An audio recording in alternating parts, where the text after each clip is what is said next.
अस्सलाम वालेकुम व्यूवर्स। आज की बात के साथ हाजिर खिदमत हूँ।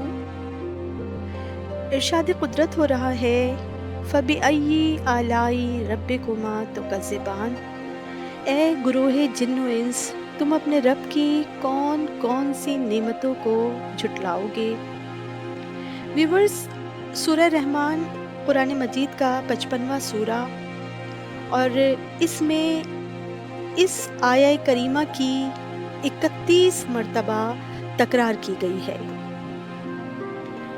व्यूवर्स, अगर कुरान के तर्जुमे को बगौर पढ़ा जाए तो हम पर मुनकशिफ होगा कि परवरदिगार आलम ने सबसे ज़्यादा ज़िक्र हज़रत मूसा और इनकी कौम बनी इसराइल का किया है, और अल्लाह की जानिब से उन पर नाजिल होने वाले नेमात और फजल और करम का ज़िक्र किया गया है।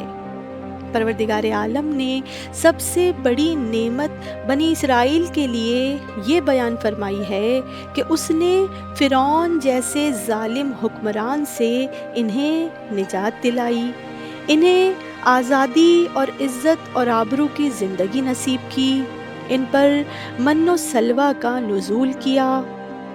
सूरह आराफ में वाक़या मौजूद है कि जब कौम बनी इसराइल से कहा गया कि अब आज़ादी से इस बस्ती में जाकर सकूनत इख्तियार करो, और जब शहर में दाखिल हो तो हित्ता कहते हुए सजदा रेज़ होकर शहर में दाखिल होना, मगर इन जालिम लोगों ने उस लफ्ज़ को बदल डाला, हुक्म इलाही की मुखालिफत की, और इनकी इसी रविश की बिना पर अल्लाह ने आसमान से इन पर अज़ाब नाजिल किया।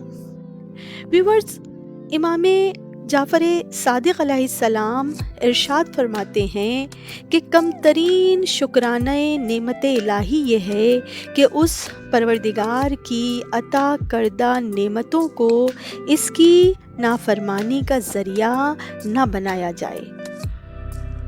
यानी ये आज़ा और जवारे जो अल्लाह की अता करदा नेमत हैं, इन्हें मासियत खुदाबंदी का ज़रिया न बनाया जाए। मसलन अल्लाह ने आँखें अता की हैं तो महरमात इलाही से इन्हें महफूज रखें, ज़ुबान अता की है तो झूठ, गीबत और बदगोई से महफूज रखें, हाथ और पाँव अता किए हैं तो हराम कारी से बचाए रखें, अपने शिकम को लुक़्मा हराम से महफूज रखें। मासूम फरमाते हैं कि शुक्राने नेमत गुनाहों से बचने का नाम है। परवरदिगार आलम इरशाद फरमा रहा है, वइस्तअज़्ज़ना रब्बकुम लाइन शकरतुम लाज़ीदन्नकुम वलाइन कफरतुम इन्ना अज़ाबी शदीद। यानी अगर शुक्रगुजारी करोगे तो मैं अपनी नेमतों में इजाफ़ा करूँगा, और अगर कुफराने नेमत किया तो मेरा अज़ाब शदीद है। अल्लाहु अकबर।